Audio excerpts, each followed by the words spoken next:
ఏం పిల్లది ఎంత మాటన్నది బాగున్నది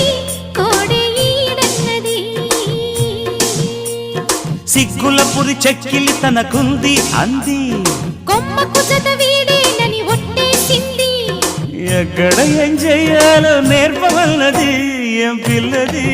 ఎంత మాటన్నది